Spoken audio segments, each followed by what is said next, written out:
La rencontre de François avec les lépreux.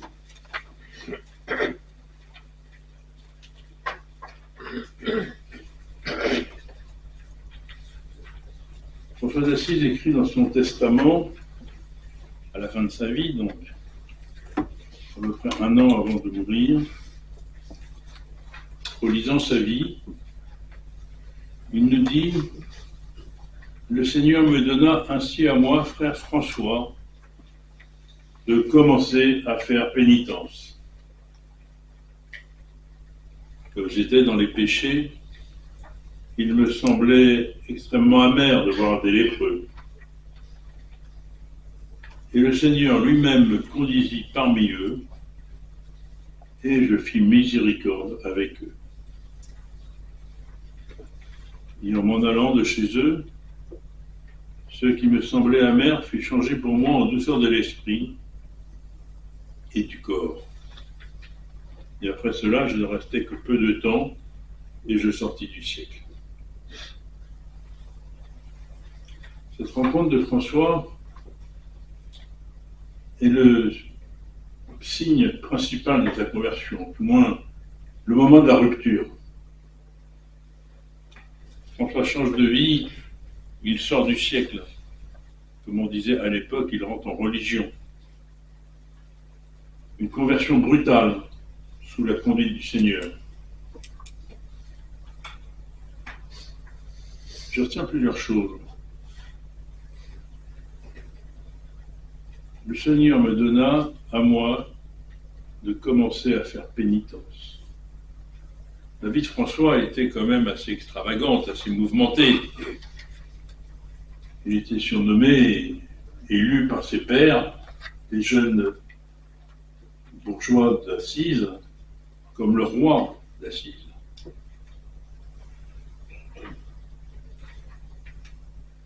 Et c'est le Seigneur qui le conduit vers les lépreux, et je fis miséricorde avec eux. On reviendra sur cette expression, juste pour vous dire que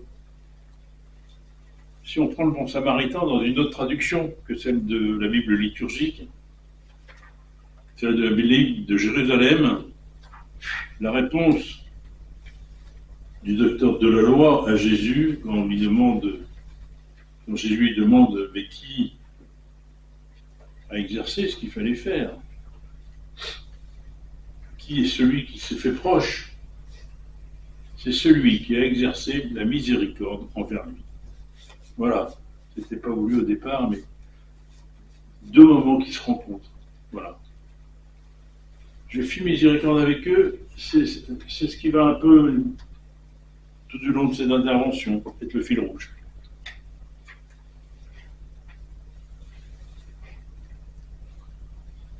Point de départ d'une nouvelle vie, cette rencontre dans la plaine d'Assise. Celle qu'on appelle dans la tradition franciscaine le baiser aux lépreux. C'est le texte important. Alors qu'il chevauchait dans la plaine d'Assise, François voit avec horreur un lépreux. Il était à cheval, jeune bourgeois, se préparant à la guerre. Et François voit avec horreur un lépreux, mais mu par une force intérieure de conversion. Voulant devenir chevalier du Christ, il saute de son cheval et va l'embrasser. Or, montant à cheval et se retournant tout alentour, il ne vit plus du tout ce lépreux. François est descendu de son cheval, s'est mis à hauteur du lépreux pour l'embrasser. Descendre de son cheval. C'est vraiment quelque chose de très fort dans notre façon de penser franciscaine. Et moi j'ai en tête une phrase d'une religieuse franciscaine qui était dans mon équipe d'accompagnement vers le diaconat, Suzanne Odile. Elle était infirmière dans la maison de retraite franciscaine que je présidais. Et elle avait beaucoup de respect pour le président. Pour moi, j'étais toujours monsieur le président, mais je lui ai demandé de venir dans mon équipe d'accompagnement. Et un jour, elle nous dit même à toute l'équipe d'accompagnement, oui, moi je suis sûr d'une chose, François est descendu de son cheval. Et elle ajoute aussitôt après, mais moi aussi je suis descendu de mon cheval. Voilà. J'aime beaucoup cette expression, pour moi elle est fondatrice. Descendre de son cheval, c'est se mettre au niveau du plus pauvre, c'est quitter nos dégoûts, nos certitudes, nos représentations. Oui. Comment accepte-t-on de descendre de son cheval? J'ai en tête ce que dit Michel, qui est l'actuel ministre des franciscains de la région, de la province France-Belgique. Il est belge. Et Michel dit souvent,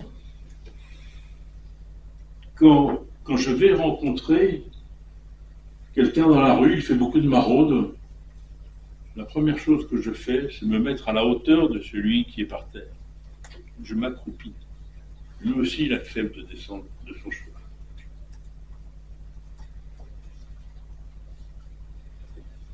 Alors,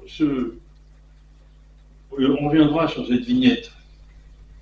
Cette vignette est extraite d'un tableau, du retable de fondation des Sœurs de Saint-François d'Assise, qui est à Fontay-sous-Bois, là où elles ont refondé une congrégation avec 8 autres. C'est un très beau retable de Sœur Mercedes d'Ancalca. Voilà, on reviendra parce qu'il y a peut-être des choses intéressantes à regarder de façon plus fine. Alors, à partir de là, François servit toujours avec affection et dévouement le lépreux, et il en fit même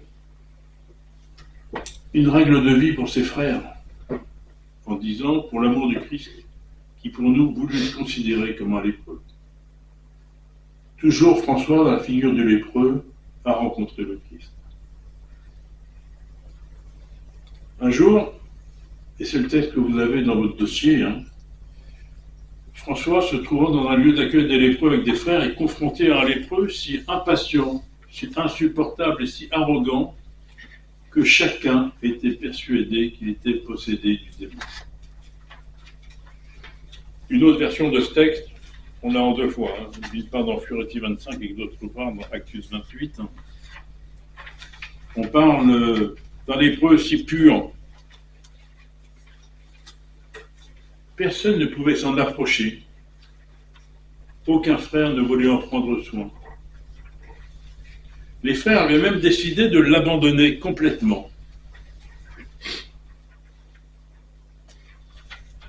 La lèpre, la maladie, l'exclusion sociale déconstruisent l'homme lui-même, d'où sa révolte et son arrogance. Et c'est là que se situe ce passage magnifique du double dialogue de François avec le lépreux, qu'on appelle le lépreux blasphémateur ou le lépreux récalcitrant, suivant les deux versions. François entre en conversation avec le lépreux, il se met à son niveau, il descend de son cheval. Un premier dialogue. Mon frère bien-aimé, mon fils. François reconnaît son frère dans le lépreux rejeté, abandonné. Après un temps de prière que François prend, un deuxième dialogue.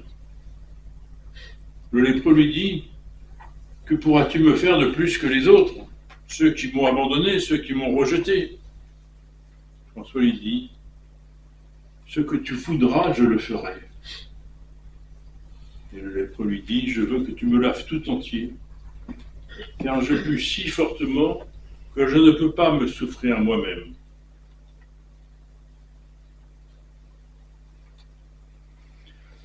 François fit alors bouillir de l'eau avec des herbes odoriférantes et lava le lépreux de ses propres mains. Le texte poursuit alors, là où saint François touchait de ses saintes mains la lèpre, s'en allait et la chair redevenait parfaitement saine.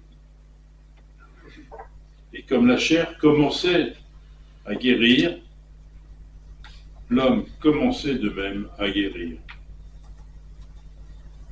Oui, François prend soin du lépreux. Avec de l'eau chaude, des herbes odoriférantes. Il aurait pu faire moins peut-être. Non. Vraiment faire les choses bien, avec de l'eau chaude, des herbes odoriférantes. Il le guérit corps et âme, la lèpre disparaît, le lépreux est purifié. La chair comme l'âme sont purifiées. Et le texte poursuit, vous pourrez le lire dans votre dossier, de ce lépreux qui, pendant 15 jours, va se repentir et va chanter la gloire de Dieu.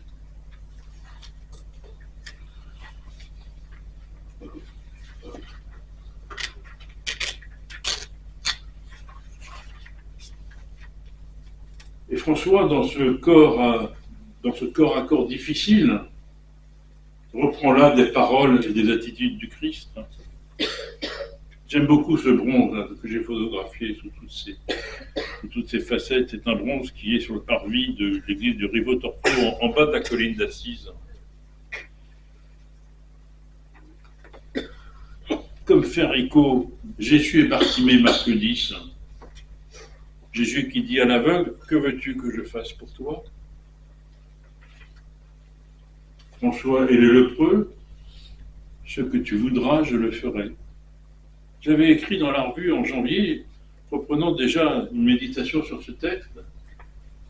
Il me semble là qu'on a deux espèces de maximes très diaconales. Oui, que veux-tu que je fasse pour toi? Ce que tu voudras, je le ferai. François fait miséricorde avec les lépreux. Il partage l'amour de Dieu pour chacun de nous avec eux, et cela ouvre une réciprocité les uns envers les autres.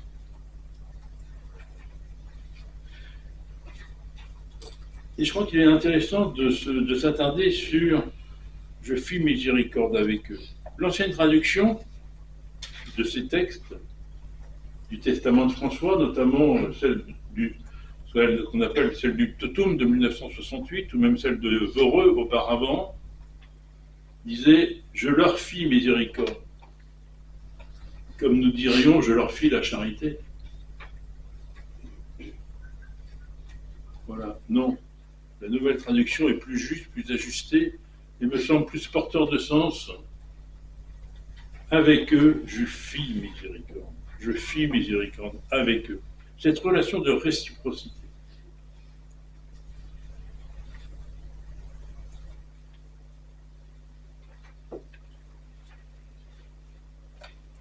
Pour quitter Rivo-Torto, pour reprendre cet extrait du retable de fondation, faisant miséricorde avec le lépreux, s'appliquant de tous ses efforts à suivre le Christ, François rencontre le Christ lui-même. Ce que rapportent les vies de François. Il rencontre le lépreux, il se retourne, il n'est plus là. C'est bien ce que montre cette vignette. Regardez bien les deux personnages. François porte l'auréole de sa sainteté. Le Samaritain porte une auréole avec la croix dessus. On a exactement le même symbole dans le vitrail de Chartres, où on voit le Christ avec cette auréole marquée de la croix.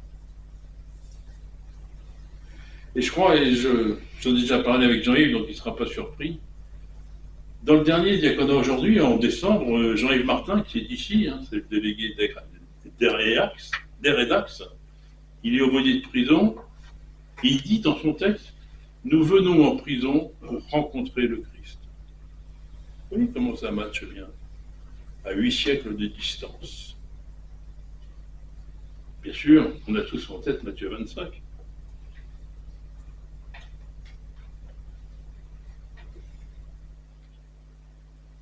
Alors, pour terminer, j'ai repris un texte de Maurice Zundel, ce théologien suisse, franciscain dans sa tête, mal aimé pendant très longtemps au Vatican, jusqu'à ce qu'un pape bien aimé, Paul VI, lui fasse faire les conférences de Carême. Dans une conférence en 1951, Maurice Zundel écrit la chose suivante. Quand Saint François rencontre le lépreux qu'il va baiser, geste qui décidera de toute sa vie, puisqu'il repense encore dans son testament, c'est pour lui la grande ouverture sur le Seigneur. Qu'y avait-il de particulier dans ce lépreux? Pourquoi l'embrasser aujourd'hui plus que la veille? Pourquoi, sinon que ce jour-là, François aperçut à travers le lépreux une immense tendresse qui l'enveloppe, et qui lui permet de s'identifier avec l'autre. Il était resté en dehors du lépreux. Il l'avait regardé comme un étranger, comme une chose, comme une possibilité de contagion. Et maintenant, il devient intérieur au lépreux. Il sent au-dedans de lui-même comme une présence qui le sollicite. Parce qu'il échange avec le lépreux une présence qui les dépasse l'un et l'autre et qui fait se fondre leur double intimité. Quand il l'a embrassé, sa vie est transformée. Il a changé d'étage. Une autre manière de dire, il est descendu de son cheval. Il a trouvé ce visage à jamais imprimé dans son cœur.